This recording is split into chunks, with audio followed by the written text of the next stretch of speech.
جو آج تک قائم ہیں ان کی بات کر رہا ہوں، وہ شیعہ اور سنی وجود میں آئے ہیں.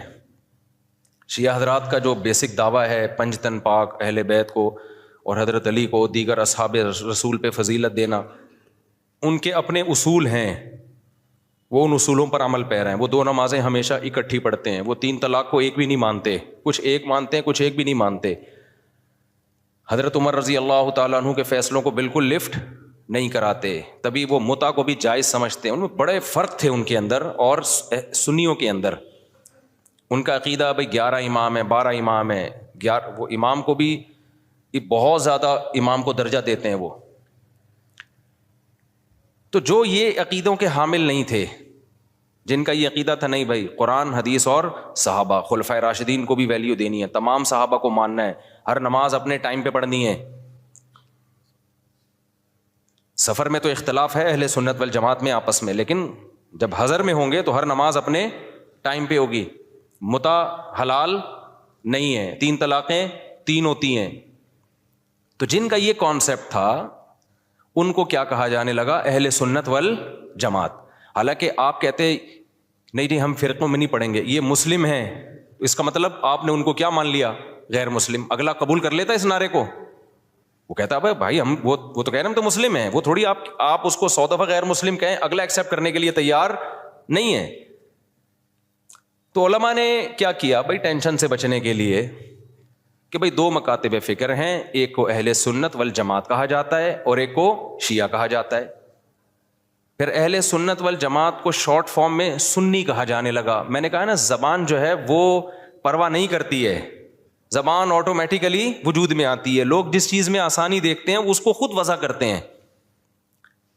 جو زبان کے الفاظ ہیں ان کو وضع کسی ادارے میں نہیں کیا جاتا، وہ آٹومیٹیکلی لوگوں کی زبان پہ. ابھی آج کے نا پروگرام تو بڑھ گیا چل رہا ہے نا مارکیٹ میں، اب یہ کسی نے بیٹھ کے بنایا ہے، اب ہر جگہ یہ وڑ گیا کا لفظ. اب اصل وڑ گیا کہ جو بھی مطلب ہو، اصل وڑ گیا. مجھے کل کسی نے کہا یہ وڑ گیا بہت برا لفظ ہے، اس کا تو یہ مطلب ہے، اس کا تو وہ مطلب ہے، یہ وڑ گیا کا لفظ. میں نے کہا جو بھی مطلب ہے ابھی یہ نہیں ہے، ابھی وہ مطلب ہے جو مارکیٹ میں چل رہا ہے.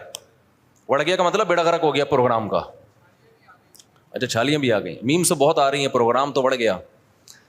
میں شہد لینے گیا تو میں چٹان کے اوپر چڑھا ہوا تھا نا، بہت ہائٹ پہ، ایک یعنی 1000 فٹ بلندی پہ شہد کے لیے میں بلوچستان کے پہاڑ پہ چڑھا.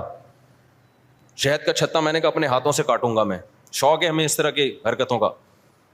اب بہت اوپر ہم چڑھ گئے، پھسلنے کا خطرہ تھا، دھڑام سے نیچے آتا. تو جب چھتا کاٹ رہا تھا میں نے کہا ایسا نہ ہو کہ پروگرام تو وڑ نہ جائے، کہیں پاؤں پھسلے اور پروگرام لوگ کہیں پروگرام تو وڑ گیا، کیونکہ ویڈیو بھی بن رہی تھی. تو اب آپ لوگوں کو سمجھاؤ نہیں وڑ گیا، ایکچولی بہت اس کے برے معنی ہیں اور فلانا ہے. او بھائی کسی کا ذہن اس برے معنی کی طرف نہیں جا رہا. تو زبان بالکل نیچرل وے میں وجود میں آتی ہے اور اس کو جیسی ہے ویسے ہی رہنے دینا چاہیے، اس کو چینج نہیں کیا جا سکتا. تو اب بالکل ایسا ہی ہے کہ جو اہل سنت والجماعت تھے، شارٹ میں لوگوں نے ان کو کیا کہنا شروع کر دیا؟ سنی. اب آپ یہ کہیں میرا کوئی فرقہ نہیں ہے، میں کسی فرقے کو نہیں مانتا، میں صرف مسلمان ہوں. تو لوگ آپ سے پوچھیں گے کہ بھائی آپ شیعہ ہو یا سنی ہو؟ وہ کہ میں شیعہ سنی کو نہیں مانتا، میں مسلم ہوں. میں کیا ہوں؟ خالص مسلم. تو اگلا پوچھے گا نا کہ آپ کے عقیدے کیا ہیں؟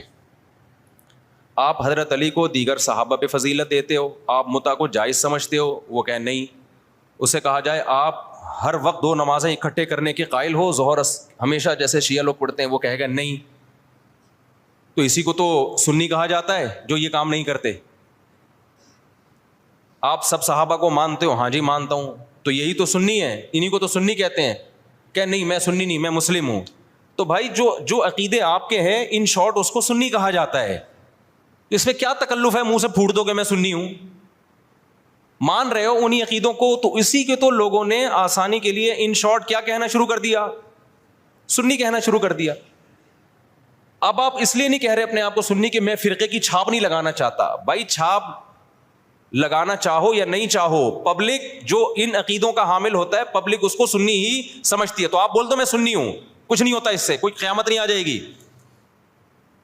ایسے موقع پہ بلا وجہ نہیں چیختے پھرو کہ میں سنی ہوں، میں فلانا ہوں، میں ڈمکانا ہوں، میں یوں ہوں. جب ضرورت پڑے تو کہا جا رہا ہے نا، بلا وجہ تھوڑی ہائی لائٹ کیا جا رہا ہے. اور آسان مثال،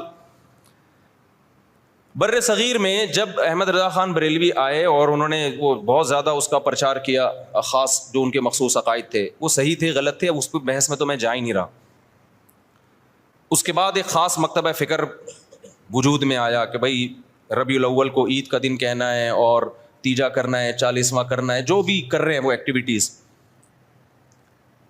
اب کیا ہوا کہ جب یہ ایکٹیویٹیز بڑھی ہیں تو لوگوں نے کہا یہ والے جو لوگ ہیں نا، کچھ لوگ یہ چیزوں کو مانتے ہیں اور کچھ لوگ ان چیزوں کو بولو نہیں مانتے.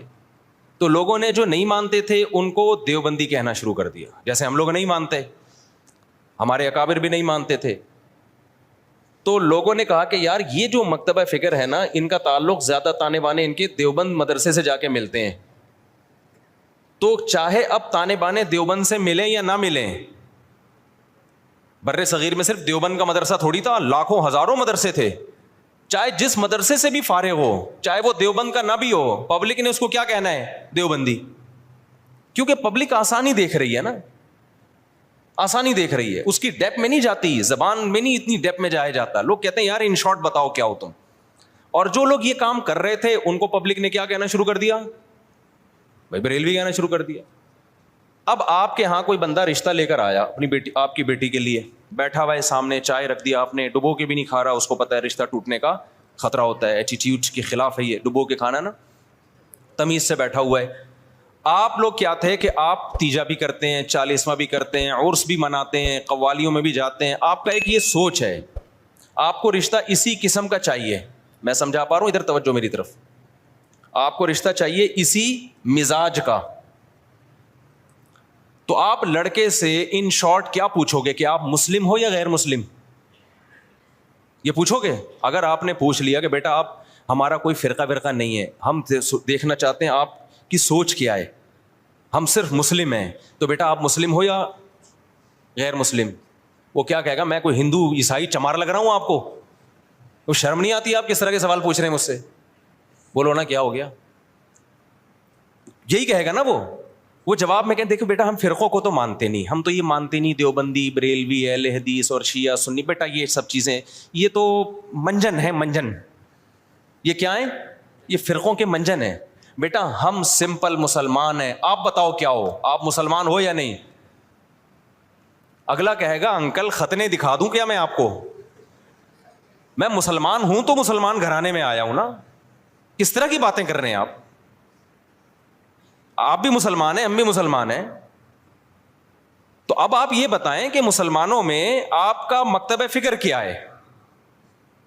کس سوچ کے حامل ہیں آپ کی سوچ کیا ہے؟ آپ کے اصول اور ضابطے کیا ہیں؟ آپ تیجے 40 میں کرتے ہیں؟ کہے گا ہاں بیٹا. آپ عرس پہ جاتے ہیں؟ ہاں بیٹا. آپ نبی کو حاضر ناظر سمجھتے ہیں؟ ہاں بیٹا. اچھا تو آپ بول دینا منہ سے ان شارٹ کے ہم بریلوی ہیں. گھنٹہ میرا پی گئے آپ بیٹھ کے.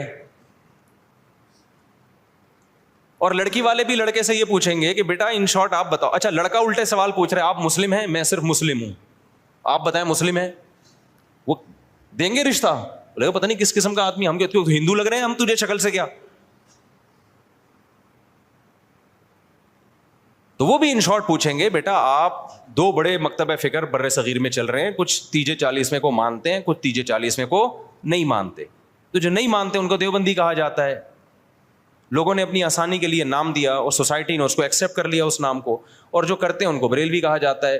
تو ان شارٹ آپ بتا دو کہ آپ دیوبندی ہو یا بریلوی ہو. وہ اگر کہتے میں بریلوی، چل بھائی ٹھیک، رشتہ ڈن ڈنا ڈن. اگر وہ کہتے کہ میں دیوبندی ہوں تو بھائی پتلی گلی سے نکلو. سمجھ رہے ہو؟ ناموں کی بات کر رہا ہوں میں. ہاں بلا وجہ اپنا نام ہائی لائٹ کرنا. اچھا ایک اور اس میں ہم اہل حدیث کو بھی اس میں لے لیتے ہیں. اہل حدیث کیا ہے؟ جب شیعہ سنی دو فرقے بڑے وجود میں آئے، جن کا ابھی تک فرقے تو بہت سارے بنے تھے، بہت سارے تو ختم ہی ہو گئے، کیونکہ جو باطل چیزیں زیادہ پنپتی نہیں ہیں، اور پنپتی بھی ہے تو ایک جگہ قائم نہیں رہتی. آپ اگر 1200 سال پہلے کے شیعہ کو دیکھ لیں تو الگ تھے، 200 سال بعد والے الگ، آج الگ. تو وہ بہت یعنی ایک جگہ نہیں. آپ اہل سنت والجماعت کو دیکھیں گے نا تو جو 1200-1300 سال پہلے تھے آج بھی اسی ٹریک پر ہیں وہ. خاص طور پر جو ان چاروں مکاتب فکر کو فالو کرتے ہیں، حنفی، مالکی، شافعی، حنبلی. ان کے اصول 1300 سال پہلے لکھ لیے گئے تھے, مسائل بھی لکھ لیے گئے تھے, تو اب اس سے ہٹتے نہیں ہیں یہ. آپ کو حنفی 800 سال پہلے کا بھی وہی نظر آئے گا جو آج تھا, شافی 800 سال پہلے کا بھی ویسے ہی نظر آئے گا جیسا آج تھا. اگر تبدیلی ہوئی ہے تو بدعت کے حوالے سے ہوئی ہے, کسی میں بدعتیں آ گئیں, کسی میں بدعتیں, کوئی ایکسٹریم لیول پہ ادھر چلا گیا, کوئی مسائل کے معاملے کی بات کر رہا ہوں. جو اسلامک لا ہے, لا نہیں چینج ہوا کیونکہ وہ ریٹن فارم میں آ چکا تھا پہلے. تو اب میں عرض کر رہا تھا کہ دو فرقے بڑے وجود میں آ گئے. ایک کو کیا کہا جاتا تھا؟ شیعہ. ایک کو کیا کہا جاتا تھا؟ سنی. تو سنیوں کا جو اصول اور ضابطہ تھا وہ یہ تھا کہ قرآن سے مسئلہ دیکھا جائے, پھر نبی صلی اللہ علیہ وسلم کی صحیح احادیث سے, اس کے بعد صحابہ. تو انہوں نے اس اصول کو سامنے رکھ کے ریسرچ کی, اور باقاعدہ جیسے حدیث کو ریٹن فارم میں محدثین لے کر آئے کہ بھئی اب سینہ بسینہ کب تک چلے گی, اس کو ریٹن فارم میں لے کر آؤ, کتابیں لکھو, ضائع ہو سکتا ہے علم. تو اسی طرح جو مسائل تھے, یہ جائز ہے, یہ ناجائز ہے, یہ مکروہ ہے, یہ حرام ہے, یہ مکروہ تنزیہ ہے, فلاں کام کرنے سے سدا صاحب واجب ہوتا ہے, فلاں غلطی کرو تو سدا صاحب نہیں, پوری نماز ہی لوٹانی پڑے گی, ہزاروں مسائل تھے نا. تو ائمہ کرام نے اجتہاد کیا اور مسائل کو ریٹن فارم میں لانا شروع کیا. تو جو اہل سنت والجماعت تھے وہ ان کے 4 مکاتب فکر وجود میں آئے. جو کام امام ابو حنیفہ نے کیا, اس کام سے جو متاثر ہوئے اور اس طریقے کو جنہوں نے فالو کیا, ان کو کیا کہا جانے لگا؟ حنفی. اور جنہوں نے امام شافعی کو فالو کیا, ان کو کیا کہا جانے لگا؟ بولتے کیوں نہیں شافعی. اب آپ بتاؤ, جو امام شافعی کو فالو کرتے ان کو اگر ہم مسلم کہتے کہ نہیں حنفی شافعی کچھ نہیں ہوتا, یہ مسلم ہے, اس کا مطلب شافعی اگر مسلم ہے تو حنفی بھی غیر مسلم ہے؟ نہیں آئی میرا خیال ہے بات سمجھ. تو یہ صحیح نام, یہ نام صحیح ہوتا؟ جنہوں نے امام مالک کو فالو کیا ان کو کیا کہا جانے لگا؟ مالکی. جنہوں نے امام احمد کو فالو کیا انہوں کے کیا کہا جانے لگا؟ حنبلی, جیسے کہ سعودی عرب میں. تو اللہ کا کرنا ایسا ہوا کہ یہ 4 اماموں کا فقہ دنیا میں چلا ہے صدیوں. بہت سارے مسائل میں ان میں اتفاق تھا. کچھ مسائل ایسے تھے کہ 2 امام ایک طرف, 2 دوسری طرف, کچھ میں 3 ایک طرف, 1 ایک طرف. تو جو اختلافی تھے وہ اب اختلافی رہ گئے ہمیشہ کے لیے, جو اتفاقی تھے وہ کیا بن گئے؟ اتفاقی بن گئے. اب جو اختلافی تھے تو علماء نے کہا کہ بھائی چونکہ اتنے بڑے بڑے ائمہ نے ریسرچ کا کام کیا ہے, یہ اختلاف اب حل نہیں ہو سکا. جیسے رفع الیدین کا مسئلہ اختلافی بن گیا, امام کے پیچھے آمین زور سے کہنی ہے آہستہ کہنی ہے, یہ کیا بن گیا؟ اختلافی. ہاتھ یہاں باندھنے یہاں باندھنے, یہ ذہن میں رکھے سینے پہ ہاتھ باندھنا کسی مجتہد سے منقول نہیں ہے, بلکہ سعودی عرب کے ایک عالم کا بھی کلپ بھی آیا, انہوں نے کہا یہ مکروہ عمل ہے سینے پہ ہاتھ باندھنا, کیونکہ اس بارے میں صحیح حدیث موجود نہیں ہے.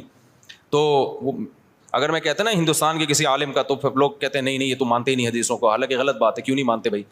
لیکن سعودیہ کے, تبھی آپ نے ائمہ حرمین کو بھی دیکھا ہوگا سینے پہ ہاتھ نہیں باندھتے, وہ بھی نیچے ہاتھ باندھتے. تو 4 اماموں میں کسی کے ناف کے اوپر ہے, کسی کے ناف کے تھوڑا سا اوپر, کسی کا ناف کے بالکل اوپر. ایسا 4 میں سے کسی کی ریسرچ نہیں ہے کہ سینے پہ ہاتھ باندھے جائیں, یہاں یوں کر کے ہاتھ باندھے جائیں. خیر جو باندھتے ہیں ہمیں ان سے کوئی چڑ نہیں ہے, کوئی اتنا بڑا ایشو نہیں ہے یہ. میں تو صرف یہ بتا رہا ہوں کہ یہ جو الزام لگایا جاتا ہے نا کہ یہ لوگ حدیثوں کو نہیں مانتے, یہ الزام غلط ہے. کیونکہ حدیثیں میں ہوتا نا تو یہ 4 اتنے بڑے بڑے مجتہدین جن کو پوری امت نے, جو تابعین تبع تابعین کے دور کے لوگ تھے, ان کو تو حدیثیں زیادہ پہنچی تھیں اور حدیث کی سند کی تحقیق یہ زیادہ اچھے طریقے سے کر سکتے تھے, یہ قائل ہوتے اس کے. تو ابن خزیمہ کی جو روایت ہے سینے پہ ہاتھ باندھنے والی, وہ صحیح روایت نہیں ہے. مصیبت آج کل یہ ہے کہ آپ کا جو مذہب ہوتا ہے آپ وہ حدیث کو لازمی صحیح کہنا ہے مارکیٹ میں جو چل رہا ہے, اور جو مخالف کی دلیل ہے وہ لازمی کیا ہے؟ پہلی نظر میں ہی ضعیف ہے. یہ چل رہا ہے مارکیٹ میں. خیر, تو ان 4 اماموں میں جب اختلاف کچھ باقی رہ گیا تو امت کے بڑے بڑے علماء نے فتویٰ دیا کہ بھائی اب یہ اختلاف ختم کرنا ممکن بولو نہیں ہے, کیونکہ صحابہ میں یہ اختلاف تھا. کوئی یہاں ہاتھ باندھتا, کوئی ہاتھ چھوڑ کے نماز پڑھتا. صحابہ میں صحیح حدیث سے ثابت ہے ایک صحابی ہاتھ چھوڑ کے نماز پڑھتے تھے, اور یہ بھی ثابت ہے صحیح سند سے کہ مدینہ والے ہاتھ چھوڑ کے نماز پڑھتے تھے. تو امام مالک نے کہا کہ بھئی مدینہ والے جب ہاتھ چھوڑ کے نماز پڑھ رہے ہیں تو نبی کی آخری نماز تو انہوں نے دیکھی ہے, تو میں ہاتھ چھوڑ کے نماز کے قائل ہوں. ٹھیک ہے, ہاتھ باندھنے والی حدیثیں ہیں لیکن وہ پرانے زمانے کی ہیں. مدینہ کس کو فالو کر رہا ہے؟ نبی کے آخری عمل کو فالو کر رہا ہے, تو میں ہاتھ چھوڑ کے نماز. تبھی مالکیہ پوری دنیا میں جہاں بھی ہیں کیسے نماز پڑھتے ہیں؟ بولتے کیوں نہیں؟ ہاتھ چھوڑ کے. اب کبھی ہمیں ہاتھ چھوڑا ہوا بندہ نظر آ جائے نماز پڑھ رہا ہے تو ہمیں اشکال ہوتا ہے یار ساری دنیا تو ہاتھ باندھ کے نماز پڑھ رہی ہے, یہ کیوں چھوڑ رہا ہے؟ تو ہم بجائے اس کے کہ بولیں یہ مسلم ہے یا میں مسلم ہوں, تو کیا مطلب وہ غیر مسلم ہندو ہے وہ؟ تو ان شارٹ ہم کیا کہتے ہیں, یہ فقہ مالکیہ کو فالو کرتے ہیں. یہ کیا کرتے ہیں بھائی, یعنی مالکی ہیں. یہ کیا مطلب, یہ امام مالک کی جو تحقیق ہے اس کو زیادہ اس پر اعتماد کرتے ہیں. حدیثوں میں تو سب کچھ ملے گا آپ کو, جب سب کچھ ملے گا تو کسی نے ایک حدیث کو ترجیح دی, دوسری میں تعویل کی, کسی نے دوسری کو ترجیح دی, اس والی حدیث میں تعویل کی. میں سمجھا پا رہا ہوں اپنی بات؟ اور یار بہت سے نئے لوگ آ جاتے ہیں تو پرانی مثال دوبارہ ریپیٹ کر دیتا ہوں تاکہ یہ ٹاپک منجی ٹھک جائے, اس ٹاپک کی ایک دفعہ کمپلیٹ ہو جائے, پروگرام بڑے نہیں. دیکھو نبی صلی اللہ علیہ وسلم نے بنو قریظہ کی طرف, بخاری مسلم کی حدیث ہے, ایک لشکر کو روانہ کیا. خوب غور سے سننا تاکہ یہ فرقواریت کے نام پہ جو گند پھیلایا جا رہا ہے نا معاشرے میں, پہلے فرقواریت پھیلائی جا رہی تھی لیکن صاف پتہ چلتا تھا یہ فرقہ پرست ہے. اب لیبل لگایا جا رہا ہے اتحاد امت کا, لیبل چینج کر دیا لیکن فرقواریت پہلے سے زیادہ پھیلائی جا رہی ہے. لیبل چینج ہو رہا ہے اب خالی, یعنی اس طریقے سے پھیلائی جا رہی ہے کہ سانپ بھی مر جائے اور لاٹھی بھی نہ ٹوٹے. تو دیکھو نبی صلی اللہ علیہ وسلم نے بنو قریظہ کی طرف لشکر روانہ کیا. صحابہ کرام کا توجہ ہے نا آپ کی میری طرف. جب لشکر روانہ کیا تو آپ صلی اللہ علیہ وسلم نے صحابہ سے فرمایا کہ تم میں سے کوئی عصر کی نماز اس وقت تک نہ پڑھے جب تک بنو قریظہ نہ پہنچ جائے. اب صحابہ کے پاس اس سے زیادہ صحیح حدیث کوئی ہو سکتی تھی؟ اس کی تو کوئی سند بھی نہیں ہے, ڈائریکٹ سن رہے ہیں نبی کے زبان اقدس سے. جتنے بھی صحابہ تھے نبی نے سب کو کہا عصر کی نماز جب تک بنو قریظہ نہ پہنچ جاؤ تمہیں پڑھنے کی اجازت, جملہ کمپلیٹ کریں, نہیں ہے. اللہ کی قدرت کہ جب راستے میں وہ گئے ہیں تو نماز قضا ہونے لگی, دیر ہو گئی ان کو مقام تک پہنچنے میں. اب صحابہ پریشان ہو گئے, بھائی اب پڑھیں گے نہیں پڑھیں. بعض حضرات نے کہا بھائی نبی کا آرڈر ہے نہیں پڑھنی, قضا کریں گے نماز, کیونکہ ہم تو نبی کے حکم کے محتاج ہیں. ہم پڑھتے کیوں تھے, نبی نے حکم دیا تھا نا, تو جب نبی نے چھوڑنے کا حکم دیا ہے تو چھوڑیں گے ہم. دوسرے صحابہ نے کہا کہ نہیں بھائی, نبی کا مطلب یہ تھوڑی تھا کہ قضا کر دو. آپ جب کسی کو بھیجتے ہیں کہ بھائی یہاں سے حیدرآباد جا رہے ہو, دیکھو بیٹا وہیں پہ نماز پڑھنا, راستے میں خطرہ ہے, کوئی بھی مسئلہ ہو سکتا ہے, تو مطلب یہ آپ کو یقین ہے کہ عصر تک پہنچ جائے گا. قضا کرنے کی تھوڑی اجازت ہے, کیونکہ قرآن میں آتا ہے حافظوا علی الصلوات والصلاۃ الوسطیٰ, درمیانی نمازوں کی حفاظت کرو. درمیانی تو عصر کی نماز ہے, اس کی تو خاص تاکید ہے. تو نبی کا حکم تو یہ ہے, لیکن نبی کا مقصد یہ بولو نہیں تھا. نبی عالم الغیب تھوڑی, ان کو کیا پتا تھا کہ قضا کر لیں گے, تو اس لیے ہم پڑھیں گے. اب دو جماعتیں بن گئیں, ایک نے کہا ہماری رائے ہے کہ ہم نے پڑھنی ہے, دوسرے نے کہا ہماری رائے ہے کہ ہم نے. دونوں کا مقصد کیا, خواہش نفس تھا. اب اگر وہ دونوں پھٹا شروع کر دیتے وہاں پہ کہ تو حدیث کا منکر ہے, معاذ اللہ نقل کفر منجن بیچ رہے ہو تم لوگ, ہمارے پاس صحیح حدیث ہے, نبی نے کہا ہے کہ نہیں پڑھنی, بس ہم نہیں پڑھیں گے. اور جو نہیں پڑھے گا ہمارے ساتھ, جو پڑھے گا وہ دائرہ اسلام سے خارج ہے, وہ حدیث کا منکر ہے, وہ گمراہ ہے, وہ جہنمی فرقوں میں ہے. اس سے فرقواریت کم ہوتی ہے بڑھتی؟ بولتے کیوں نہیں, لڑائی پیدا ہوتی, پھڈا پیدا ہوتا. جن کا خیال تھا نہیں پڑھنی, انہوں نے کہا بھائی ہمیں یہ سمجھ میں آ رہا ہے, اب نبی موجود تو ہے نہیں کہ ہم ان سے پوچھیں یا رسول اللہ آپ کا مطلب کیا تھا. رابطہ بھی نہیں ہے, کوئی فون بھی نہیں تھا اس زمانے میں. دوسرے فریق نے کہا بھائی ہمیں تو یہی لگ رہا ہے کہ نبی کا یہ مفہوم نہیں تھا, وہ تو ہمیں آسانی کے لیے نبی نے حکم دیا تھا, راستے میں خطرات ہوتے ہیں, اب قضا تھوڑی ہو سکتی ہے, ہمیشہ پڑھی ہے بھائی, تو آج بھی پڑھیں گے ہم. انہوں نے پڑھ لی. اب انہوں نے نہیں پڑھنے والوں کو یہ نہیں کہا کہ تم تو مطلب ہی نہیں سمجھتے حدیثوں کا, تمہارے مطلب کھوپڑی میں سینس. آج کل فروعی مسائل میں اسی طرح چیلنج کیا جاتا ہے نا, جب فروعی مسائل میں اختلاف کو ذکر کیا جاتا ہے تو مذہبی اسکالر کا ایٹیٹیوڈ یہی ہوتا ہے, بدتمیزی والا. تو صحابہ میں سے جن کا خیال تھا پڑھنی چاہیے پڑھ لی, جن کا خیال تھا نہیں پڑھنی چاہیے نہیں پڑھی. دو مکتب فکر وجود میں آ گئے کہ نہیں آ گئے اس لحاظ سے وقتی طور پہ. اچھا دونوں نے ایک دوسرے کے پیچھے نمازیں بھی نہیں پڑھی, یہ بھی ذہن میں رکھیں. جب وہ پڑھ رہے تھے تو انہوں نے ان کی اقتدا نہیں کی ہے, ان کا خیال تھا یہ غلطی پر ہے. جب ایک جماعت نماز پڑھ رہی تھی تو دوسرے نے یہ ان کے پیچھے نماز نہیں پڑھی, کیونکہ ان کا خیال یہ تھا بھائی نبی کا مقصد, نبی نے حکم دیا نہیں پڑھنی ہے تو ہم کیسے پڑھ لیں. تو وہاں کسی نے فتویٰ نہیں لگایا کہ یہ دونوں ایک دوسرے کے پیچھے نمازیں ہی نہیں پڑھتے, یہ تو ویسے ہی کیا ہیں گمراہ ہیں. بھائی کیسے پڑھے, ان کی رائے یہ کہ یہ ٹھیک نہیں کر رہے. اس لیے نہیں پڑھی انہوں نے نماز. تو میری اگر رائے یہ ہے کہ یہ والا مکتبہ فکر سنت کے مطابق نماز نہیں پڑھتا یا ایسے نماز پڑھتا ہے کہ میری رائے کے مطابق وہ شرائط ہی نماز کی پوری نہیں ہوتی, تو میں نہیں پڑھوں گا. آپ مجھے کیوں گن پوائنٹ پہ مجبور کر رہے ہیں کہ پڑھو اس کے پیچھے آپ فرقواریت کو ختم کرنے کے لیے؟ اس سے فرقواریت تھوڑی ختم ہوگی. فرقواریت کیسے ختم ہوگی؟ جو صحابہ کا ایٹیٹیوڈ تھا, جس نے پڑھنی ہے پڑھ لے, نہیں پڑھنی ہے نہیں پڑھے. کسی نے گن رکھ کے دوسرے کو نہ پڑھوانے کی کوشش کی اور نہ چھڑوانے کی کوشش کی. میں سمجھا پا رہا ہوں؟ خدا کی قسم قدر کر لو ان باتوں کی, قدر کر لو ان باتوں کی. یہ جو آج کل نئے نئے اسکالر جراثیم پیدا کر رہے ہیں نا, یہ بہت خطرناک جراثیم ہیں. ان سے تم گمراہ ہو جاؤ گے. پھر کیا ہوا جب یہ فریق نبی کی خدمت میں پہنچائے واپس؟ نبی کو اطلاع دی گئی کہ ایک نے ایسا کیا, دوسرے نے ایسا کیا. نبی نے کسی کو ملامت بولو نہیں کی. یہاں سے فقہا کو ایک اصول مل گیا قیامت تک کے لیے. بھائی حدیث کی تشریح میں اگر اختلاف ہوگا تو وہ اختلاف برا نہیں ہے. میں سمجھا پا رہا ہوں اپنی بات؟ اگر حدیث کی تشریح میں اختلاف, دیکھو جن صحابہ نے نماز چھوڑی انہوں نے حدیث کے الفاظ لیے, ایسا ہی ہے نا. جنہوں نے نماز پڑھی کیا انہوں نے حدیث نہیں لی؟ انہوں نے لی. انہوں نے حدیث میں تعویل کی. انہوں نے کہا حدیث کا یہ مطلب نہیں ہے. کیوں نہیں ہے بھائی یہ مطلب؟ کیوں نہیں ہے؟ اس لیے کہ قرآن کہہ رہے ہیں اثر کی حفاظت کرنی ہے, تو قرآن کا بھی تو حکم ہے نا, اس کو بھی تو فالو کرنا ہے. اب اگر کوئی ہمارے سامنے حدیث کا ریفرنس پیش کرتا ہے اور ہمارے خلاف جاتا ہے, ہم کہتے ہیں حدیث کا یہ مطلب نہیں ہے, تو 2 فٹ توے پر اچھلنے شروع کر دیتا ہے وہ کہ دیکھو نبی کی حدیث آئی, بجائے سینے سے لگانے کے فوراً کہہ رہے ہیں حدیث کا یہ مطلب نہیں ہے. یعنی یہ بتائیں گے ہمیں کیا مطلب ہے. اور بھائی ہم جو مطلب دوسرا بتا رہے ہیں وہ اس لیے بتا رہے ہیں کہ اس کے مقابلے میں دیگر دلائل کو بھی تو دیکھو, قرآن کو بھی تو دیکھو, حدیث متواتر کو بھی تو دیکھو. اس لیے ابن قیم رحمہ اللہ تعالیٰ نے ان صحابہ کی رائے کو زیادہ ترجیح دی ہے جنہوں نے نماز پڑھی ہے.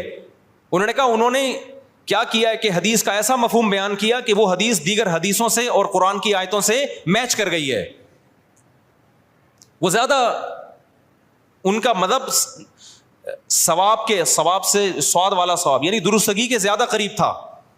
تو یہی امام حنیفہ کا اصول ہے کہ جب بھی کوئی حدیث آتی ہے چاہے صحیح حدیث ہو, وہ قرآن اور احادیث مشہورہ متواترہ پہ پیش کرتے ہیں. اگر اس کے موافق ہے تو ٹھیک ہے, نہیں ہے تو اس میں تعویل کر دیتے ہیں. تو یہ اس حدیث سے ہمیں زندگی بھر کے لیے ایک اصول پتہ چل گیا. بھائی قرآن و سنت میں اگر نیت اللہ رسول کی ماننی ہے, دائیں بائیں جانا مقصد نہیں ہے, اپنی خواہشات کی پیروی مقصود نہیں ہے, تو پھر اگر حدیث کی تشریح میں اختلاف ہوگا تو وہ اختلاف برا نہیں ہے, اور اس کی بیس پہ نہ انسان جہنم میں جاتا ہے بلکہ اس کی بیس پہ ہوتا کیا ہے, نبی کا حکم صحیح حدیث موجود ہے. اذا اجتہد المجتہد, جب کوئی اجتہاد کرتا ہے, مجتہد عام آدمی نہیں, مجتہد اجتہاد کرتا ہے, فإن اخطأ فلہ اجر, غلطی کرے گا پھر بھی اجر ملے گا, وإن اصاب فلہ اجران, درست نتیجے تک پہنچے گا 2 اجر ملیں گے اس کو. ہم کہتے ہیں دونوں صحابہ میں سے ایک نے صحیح کیا دوسرے نے غلط کیا, لیکن جس نے غلط بھی کیا نیت ٹھیک تھی ان کو یہی سمجھ میں آیا تو غلط کے باوجود ان کو اجر ملا, اور جنہوں نے صحیح کیا تو ان کو کتنے اجر ملے؟ بولو 2 اجر ملے.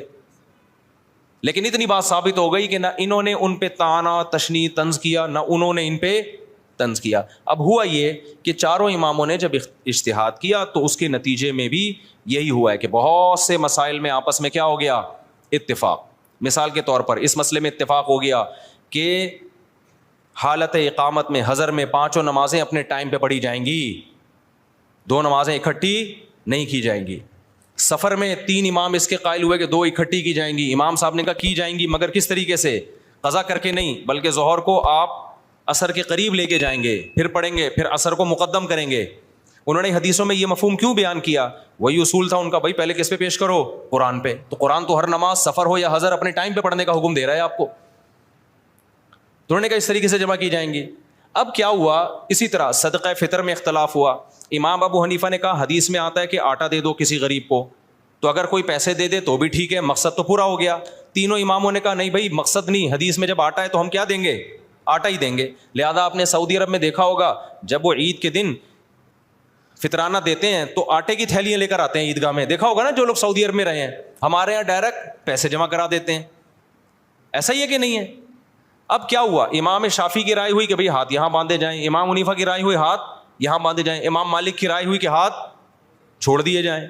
تو یہ سب چیزیں حدیثوں میں ہمیں ملتی ہیں. امام شافعی کی رائے رکوع میں جاؤ تو ہاتھ اٹھا کے نماز پڑھو, رفع الیدین کرو. امام حنیفہ کی رائے عبداللہ بن مسعود کی صحیح حدیث ہے کہ بھائی صرف تکبیر تحریمہ میں کرو, اس کے علاوہ نہیں کرو, اور اس نماز کو عبداللہ بن مسعود نے نبی کی نماز قرار دیا. تو امام صاحب نے دلائل کے تانے بانے ملا, انہوں نے کہا میری نظر میں یہ آخری نماز ہے نبی کی, اس پہ قرائن ہے ان کے پاس, بہت مضبوط قرائن ہے. اب جب یہ مکاتب فکر بن گئے تو جس نے امام شافعی کو فالو کیا وہ رفع الیدین کر رہا ہے, جس نے امام حنیفہ کو فالو کیا وہ نہیں کر رہا. اب اس میں یہ کہنا کہ وہ حدیث کو مانتا ہے, وہ حدیث کا منکر ہے, یہ ہے جہالت. اٹ از کالڈ, یہ اس کا مطلب ہے آپ کو ایک ادھر کے دلائل معلوم ہے, ادھر کے معلوم نہیں ہے, یہ آپ کی کھوپڑی میں آ نہیں رہے, اپنی جہالت کو دوسروں پہ آپ تھوپ رہے ہیں. سمجھتے نہیں ہے نا بات. امام صاحب کا جو مذہب ہے رفع الیدین نہ کرنے میں بہت مضبوط مذہب ہے. امام ترمذی, امام بخاری کے شاگرد لکھتے ہیں کہ زیادہ تر صحابہ رفع الیدین نہیں کرتے تھے. اس پہ میں کئی دفعہ پیش کر چکا ہوں حوالے, لیکن ابھی یہ ٹاپک نہیں ہے رفع الیدین. ایسا نہ ہو میرا پورا بیان وہ رفع الیدین کا کلپ نکال کے آگ لگا دیں اس میں. دونوں طرف دلائل ہیں.